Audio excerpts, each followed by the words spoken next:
7 বছরের মেয়ে কিভাবে চলবে? আর ওর মধ্যে কি আছে? ওর গায়ে হাত দেয়া, পয়দা হওয়া বন্ধ করে দেয়। আমাদের প্রবাবলি সবচেয়ে বড় ভুল হচ্ছে মেয়ে হয়ে জন্মানোটা। কারণ আমরা কোনো কিছু করলে ধর্ষণ বন্ধ হচ্ছে না। বোরখা পরি, যেটাই পরেন আপনি, আপনি যেভাবেই চলেন, পুরুষ এসে আপনাকে একটা প্রশ্ন করবেই, ধর্ষণ হবেই। পুরুষরা যেভাবে সাহস পাচ্ছে, আপনারা পুরুষদেরকে প্রশ্ন করেন যে ওরা কি করলে, ওরা কিভাবে চললে নারীদের ধর্ষণ হবে না। আপনারা প্রোটেক্ট করেন, আপনারা তো আমাদের প্রোটেক্টর, তাই না? পুরুষ হিসেবে তো পুরুষ নারীদের জন্য হয়েছে প্রোটেক্ট করার জন্য, আপনারা আমাদের প্রোটেকশন দেন।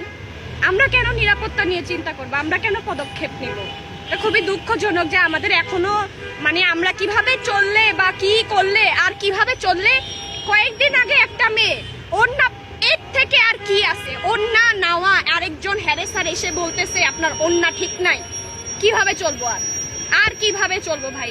একটা বোরকা পরা মেয়ে ও রেপ হচ্ছে, কি করব আসলে? পয়দা হওয়া বন্ধ করে দেয়। আমাদের প্রবাবলি সবচেয়ে বড় ভুল হচ্ছে মেয়ে হয়ে জন্মানোটা। কারণ আমরা কোনো কিছু করলে ধর্ষণ বন্ধ হচ্ছে না। বোরখা পরি, যেটাই পরেন আপনি, আপনি যেভাবেই চলেন, পুরুষ এসে আপনাকে একটা প্রশ্ন করবেই, ধর্ষণ হবেই। আমরা স্টিল এখনো এইভাবে চলার পরেও যদি না হয়, স্টিল আমাদের প্রতি এরকম ধরনের কোয়েশ্চেন যে কি পদক্ষেপ নিলে আমরা ধর্ষণ হব না।